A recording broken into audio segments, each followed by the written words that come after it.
Hi, everyone. Welcome to your Money Map, sponsored by the Alliance for Lifetime Income. I'm your host, Jean Chatzky. Thank you so much for being with me today. We are going to talk about your bucket list. Do you have a bucket list? For many of us, we know retirement is about much more than just relaxing, more than gardening, more than even spending time with the grandkids. It's about having the time and the money and the freedom to accomplish dreams and goals that might have been decades in the making. And that might mean traveling the world. For some of us, it might mean starting a business, or yes, it might mean spending a whole lot more quality time with our family and with our friends.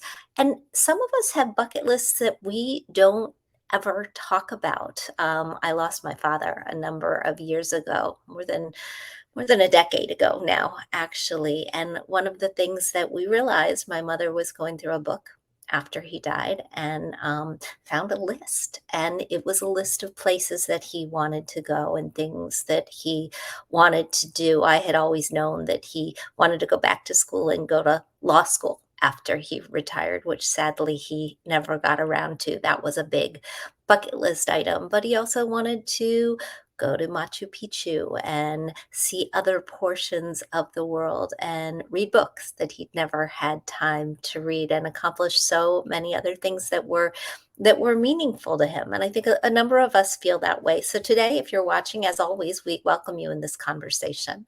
Tell us who you are, tell us where you are, tell us what's on your bucket list, and think about how you are going to make it happen. My guest today is the perfect person to unpack this with. Chris Farrell is senior economics contributor at Marketplace. And Marketplace, of course, is American Public Media's nationally syndicated public radio and economic program. He's also a contributor for Minnesota Public Radio, where he is based in Minnesota.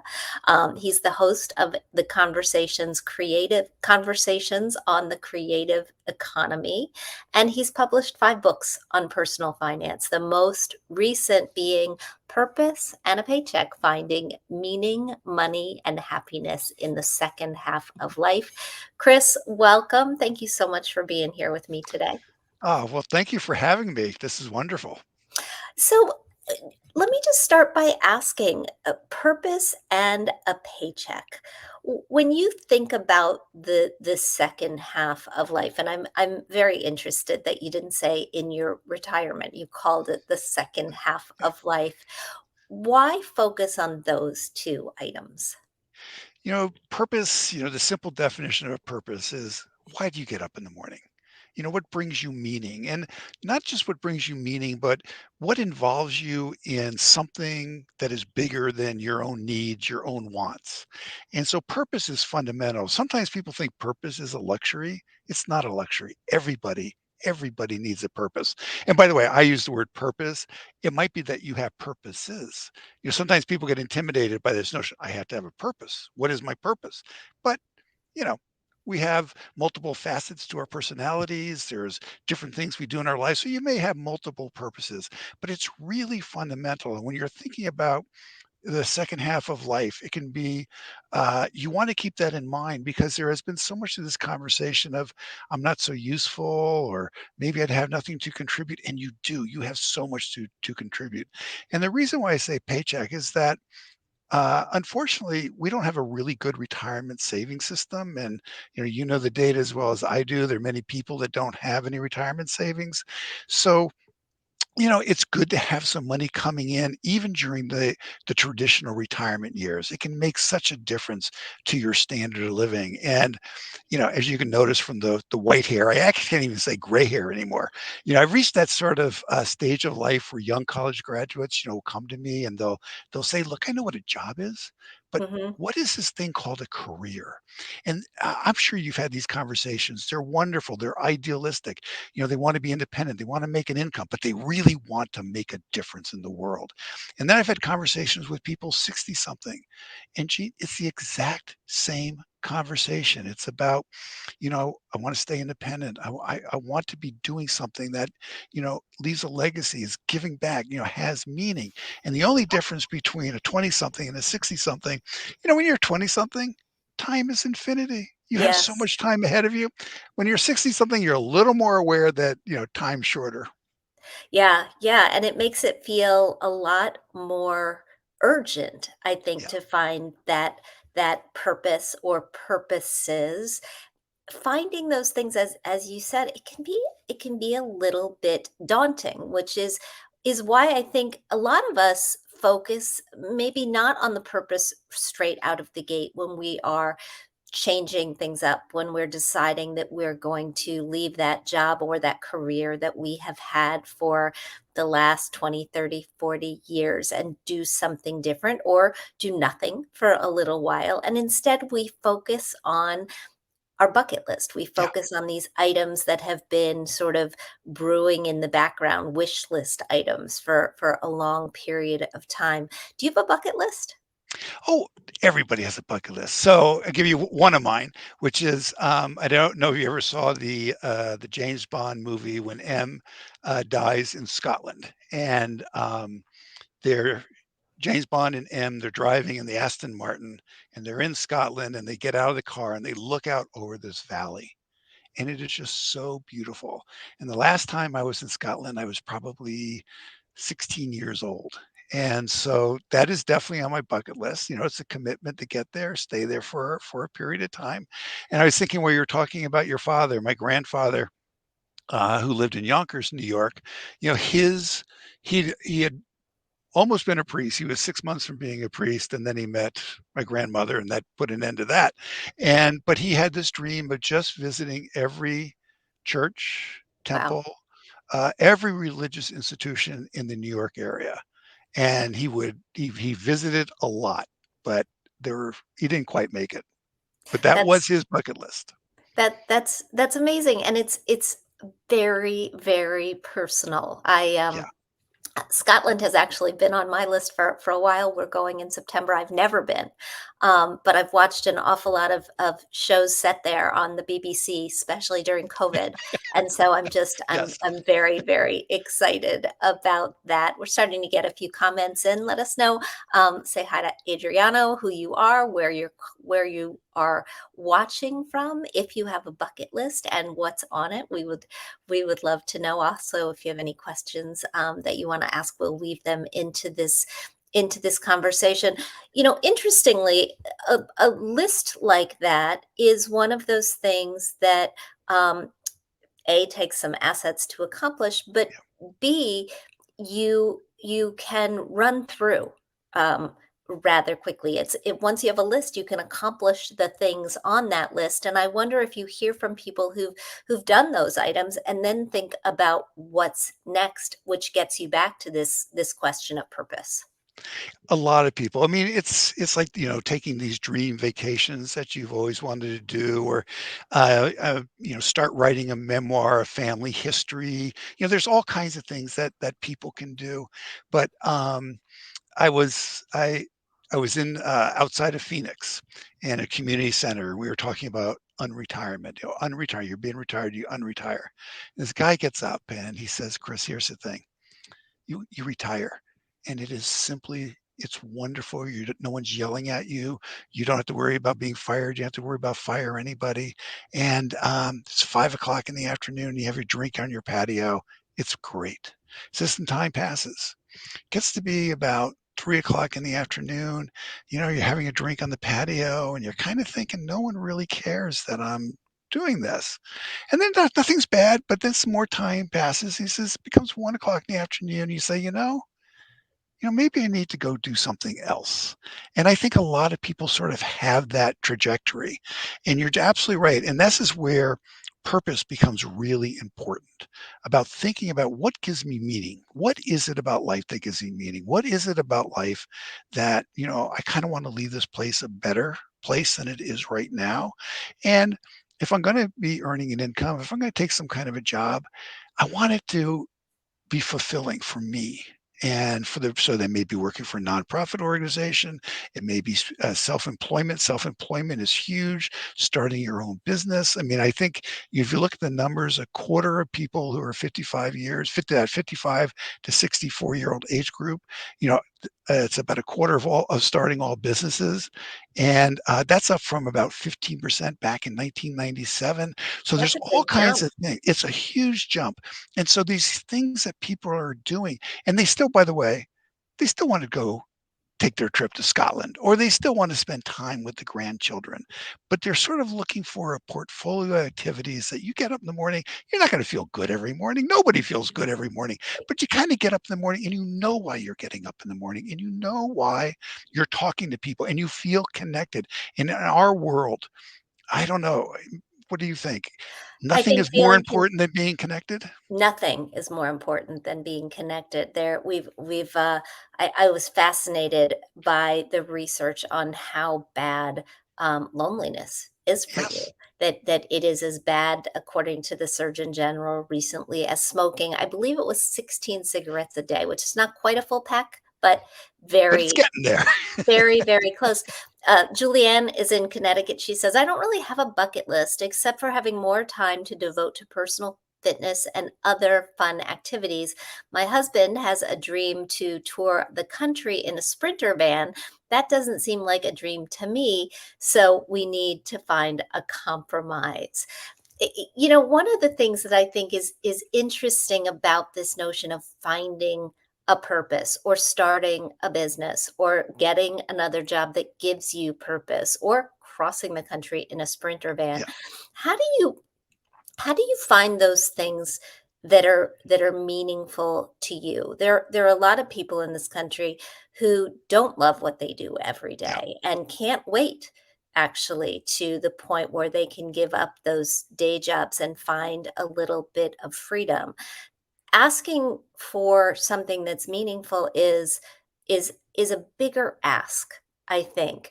And you write that it takes an experimental mindset. What do you mean? Well, because just as you're saying, this is something where you're going to try something. You think this is going, hey, look, I believe in this cause. I think this is something here is important. I think we wonder how we treat animals or how we treat trees or sustain it, whatever it might be. This is important. And then you try working with an organization, perhaps volunteering, or there's something you want to be doing there. And you get the feedback and you find out, I really love this cause. I actually don't like this organization very much. They're not very nice. But you've taken a step. Now, what you got out of that information was this cause is still really important to you, but that organization, that's not the place where you're going to find your fulfillment. But there are other places that you can decide on. And one of the things I recommend for everybody to do, everybody, particularly if you're older, your most valuable asset's not your bank account, it's not your 401k or 403b or your house. Your most valuable asset are the people that you know, your family, your extended family, colleagues, former colleagues, people from your church, people from your temple, people that you've known over the years, and talk to them and say, you know, what do you think I should be doing? What do you think I'm good at? And have conversations, and they may pluck out some things that you hadn't thought about or broaden your horizons. Call up, if you went to college, call up your former college roommates and say, hey, at midnight, when we were having those conversations about how we wanted to make a world a better place, what did we say? Mm, And they'll remind you. So I think part of this, why I think it's important to have an experimental mindset, these are conversations and you're going to try something.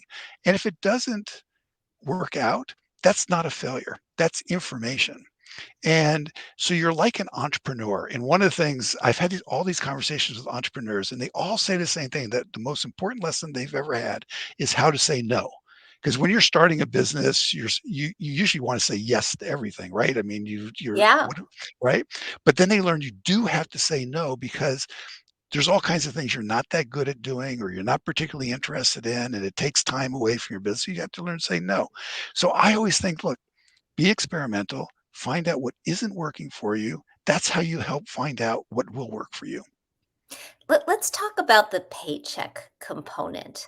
Um, Part of the reason to continue to earn a paycheck is to continue to bring in income, maybe delay Social Security, maybe delay pulling money out of your retirement accounts.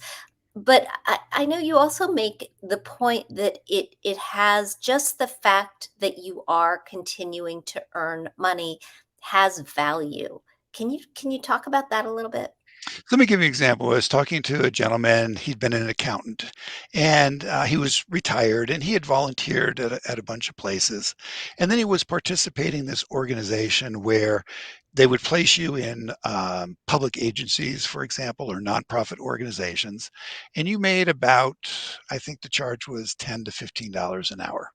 And, not too much money, minimum wage, and obviously a lot less than this person had been making before. But he said in his experience, what he found is not that anyone is bad, but you would show up in these volunteer situations, and sometimes they take advantage of you, sometimes they wouldn't, sometimes you're waiting around for a little period of time. And he said what he learned was when he showed up and they're only paying you $10 an hour through this organization, they showed up on time, they were paying you, and therefore what you were saying was valuable. And I've run across this again and again and again. You don't have to be paid much, but if someone is paying you, that they're realizing that they have to take advantage of that time because they're going to pay you whether or not they take advantage of you or not. So it just almost supercharges you Yes, into a I don't want to align it necessarily with respect because I think that a lot of volunteers get a absolutely. But lot of respect, and it's great. Our country depends on it, but I understand what you mean. The paycheck portion is important because we're living so much longer. Um, eh, when we are starting to look for a paycheck in retirement, I think there's sort of three ways that we can talk about it. We can talk about a paycheck that you earn, and I'd like to do a little bit more of that. We can yep, talk about your Social Security paycheck and how to make the most of that, or at least uh, how to equate your Social Security benefits and when to take them with your life. And the third portion is taking perhaps some of your retirement stash, the money that you've got right. in your 401k or in your IRAs or in your equivalent plans, and using it to craft a paycheck. So let's sort of go through those things one by one and talk about how we might maximize them during the second half of our lives. You mentioned that the numbers on people starting businesses that have really skyrocketed for people in their 50s and in their 60s. A lot of us who are entrepreneurs, and I run a small company. It is hard. I don't know if I would start another company in my 60s. What is it that these people are doing, and how difficult are they finding it? So there are a couple things going on. A lot of times what you're doing is you're taking your skill, what the economists would call your human capital. And so a lot of times we're talking services.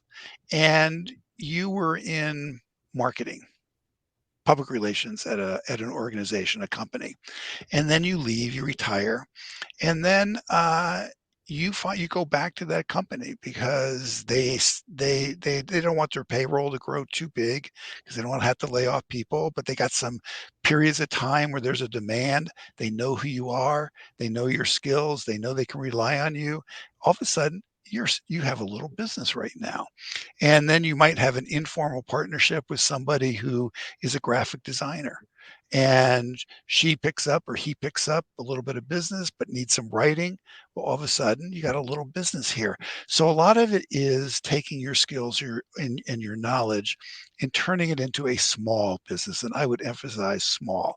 Or you have a passion, you have just something, you've been a collector over the years, or you've been doing yarn or knitting over the years. You have a passion, and so you have such a valuable insight if you have a passion, which is that you understand the market. And that is, if you're a small business person, that is so critical. So you might turn your passion and turn it into a little bit of money.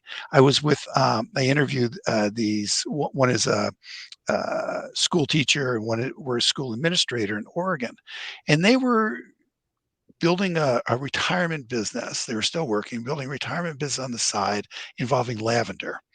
And because they're thinking, look, we want to be outdoors in Mhm. our retirement years. We want to bring a little bit of money. And they were having so much fun going to conferences about lavender and learning about lavender and coming up with their products and their resources.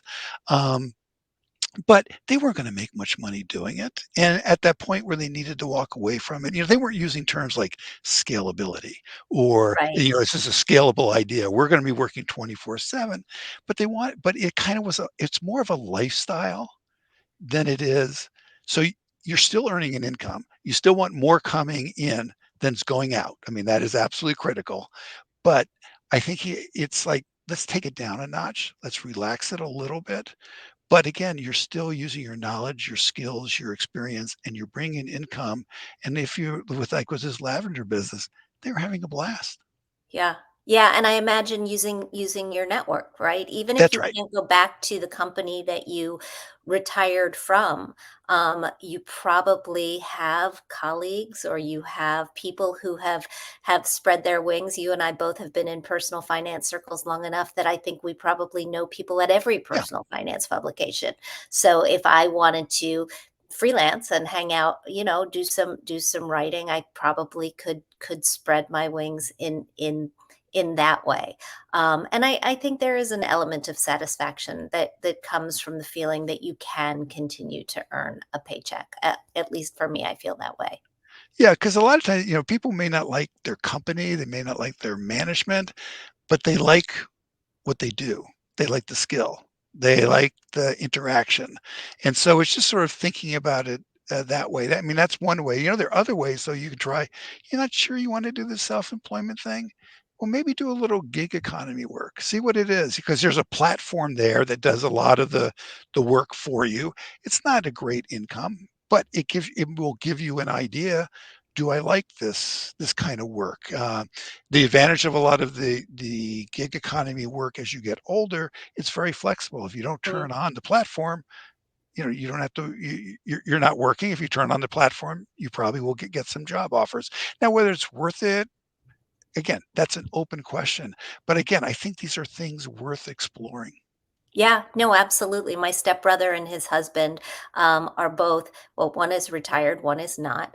But they listed themselves. They live in Palm Springs. They listed themselves on Airbnb as hiking guides, and they make a Yeah. little bit of money guiding people on these hikes that they would likely take anyway. And Well, so that's the thing, and they enjoy it. and they really enjoy it. All right, let's talk about the second income pillar. Yeah. Let's talk about Social Security, and I want to sort of look at it in two ways.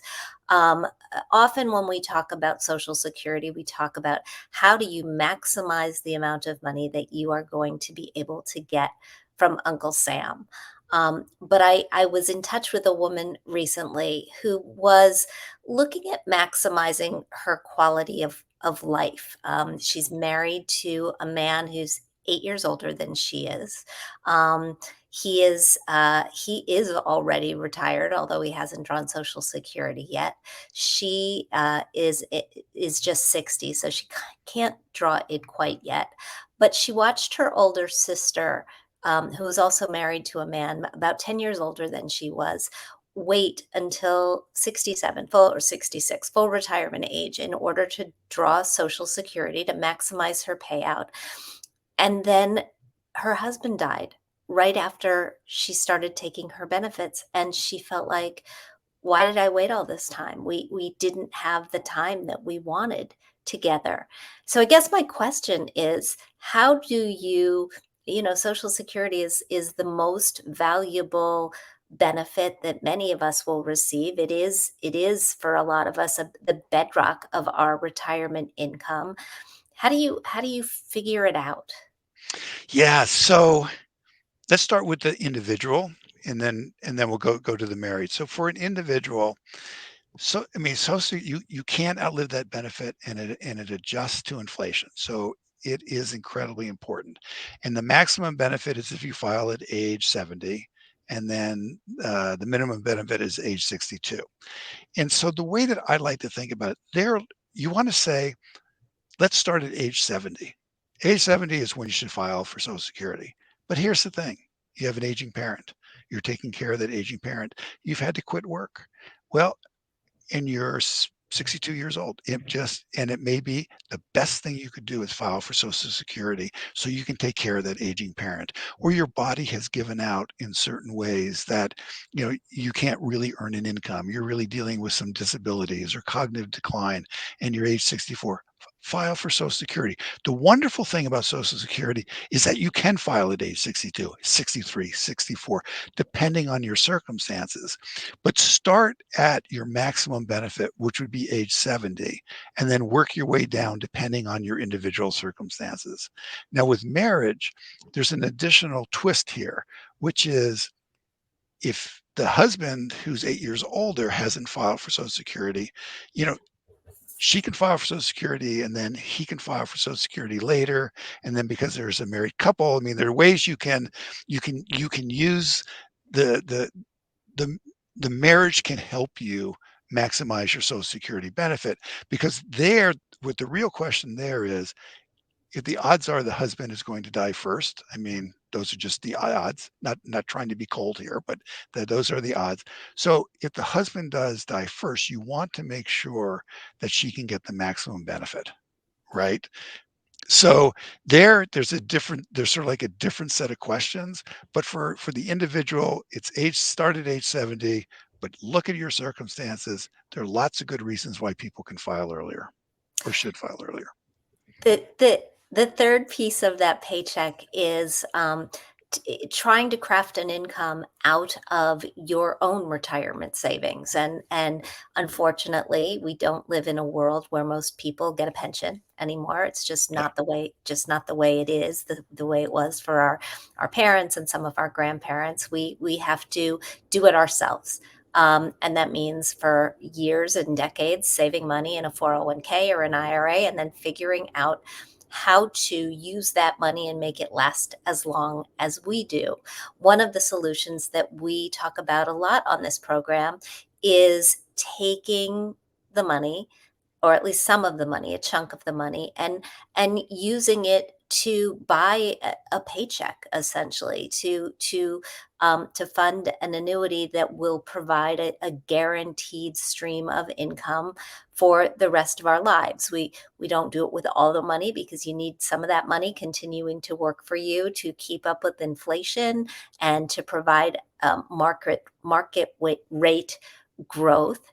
But as you talk to retirees and future retirees, which I know you do all the time, what's the feeling on having a secure flow of money coming in the door for perhaps the day when you're no longer able to work? Yes. So I'm sure you've run in these conversations many, many times. There's an enormous nostalgia for the traditional pension. And that's what I think everybody wishes that they had. Um, it is also true, by the way, that when it comes to the traditional pension, not as many people, a lot of people never got that, never got a pension, never had the full benefit of the traditional pension, because you had to work at a company for 30 years with no Yeah. break in service, right? To get that. It's a relatively small group of people, but it still is the ideal. So I think when you're thinking about an annuity, you want to really shop around, and you do want to take that. I think it's not a difficult calculation, but you have to think very seriously about how, because you have Social Security, and that's going to provide you with a steady income. How much more of a steady income do you want relative to the flexibility of being able to tap or invest or just be you might be conservative, but you had that flexibility because life changes. Life is never stable. You always have these unexpected expenses, these unexpected moments. So it's taking very seriously how much of it is that I do want to annuitize. And then once you do decide on that number, you really do want to shop around and you want to get the terms. Now, I tend to lean toward the real plain vanilla annuity, the simple Yes. one. You basically put down some money, you're going to get this much. There's some very interesting ones with a charity that you can do that you may want to look at. There's a charity you believe in, you give them the money, they pay you an annuity while you're alive, and then they get the donation when you pass away. So it takes the problem with all this stuff, it actually takes a lot of research. I mean, there is no simple answer here, but again, I would say research it. You want blue chip companies that you're working with because you don't want to have the financial risk, and you want to keep it as simple and plain vanilla as you can. You're right about the complications, and the amount of research that people need to do, which is why I think even if you've never seen a financial advisor, in those years leading up to retirement, getting a pre-retirement financial checkup is just a must. What's your feeling about how to find the right person to work with you? So there's a couple ways to find it. So one of the best ways is people that are in similar circumstances as you. Because one of the things, as you know, with financial planners, like some financial planners, they don't want to deal with anybody that's less than 5 million, 10 million, right? And I go to them, they're going to be like, yeah, why don't you go over here? So first of all, but talk to people that you respect, that you know, and say, well, you work with a financial planner, would you recommend this person? And that's one way. And then the other way, there's some I tend, and you can do your own research, but I tend to like fee only financial planners. So you're paying them for their advice, and Mhm. whether or not you're not paying them for a commission to buy a particular product. I just think I like that. And I also like financial planners that are a fiduciary. And then there's some interesting organizations like the Garrett Network, where these are certified financial planners, and what they do is they'll break it down into chunks. So you're thinking about your home, or you're thinking about I'm nearing retirement, or children's college education, or grandchildren's college education. They're willing to break down your questions into smaller chunks, and so therefore the costs can go down. So if you're doing fee only, fiduciary, uh, check with people that you know and you trust, you respect. You may not know them that well, but you respect them. I think that, and then ask yourself this real question. If I go to a financial planner, how will my life be different a year from now? Oh, interesting. And Okay. what's the answer that you're looking for there? Well, because you're going to them to solve some kind of a problem. And so when I went to a financial planner, what I really wanted to understand is, okay, how big a risk is it that I'll run out of money? Okay. And so I have the answer. I mean, and it's reasonable. I'm comfortable with the answer. But I think you don't want to just go to a financial planner and they're going to solve your problems, because they're not. So you have to think about, what is it that I want out of this financial planner. And then there's this intangible about, it's a very intimate moment. You're going to be saying all kinds of things that you did that you're embarrassed about in the past. We all did them, but so what? But you're going to be revealing them. It's open. You just come down with a list of 3 or 4 people, and then you interview them. And there's always that element of, who do you resonate to? Who do you Mhm. don't resonate? I'm assuming all 3 or 4 are ethical, competent, they could help you out, but you may actually really enjoy talking to one of them. Yeah. Yeah, and if you enjoy talking to them, you're not gonna avoid the conversations, which far too many of us do. Yes. I went to a financial advisor for very much the same reason. I just wanted to make sure that I was on track to have enough money to potentially live a very long time, because there is a lot of longevity in my family, and they answered that question, and when I go back for a checkup, they answer it again, because I kind of need the Yeah. repetition. I need to know that things have not changed. Chris, this has been a great conversation. Thank you so much. Thank you for being here. Thanks to everybody who has been watching. If our folks want more information on you, more information on your books and your work, where's the best place for them to go to get it? They can go to my website, chrisfarrell.net, and or they could also just search for purpose in a paycheck, and it will come up, and so will the other books. And thank you for anyone who looks for the book. Absolutely. And if you're looking for more information from us, including a very helpful list of questions to ask a financial advisor when you go out to interview one, you can find it on our website. It's protectedincome.org. And you can find more information on this conversation specifically at protectedincome.org/Farrell. Thanks for watching, everybody. We'll see you next time. Bye, Chris. Bye. Thank you very much. Bye now.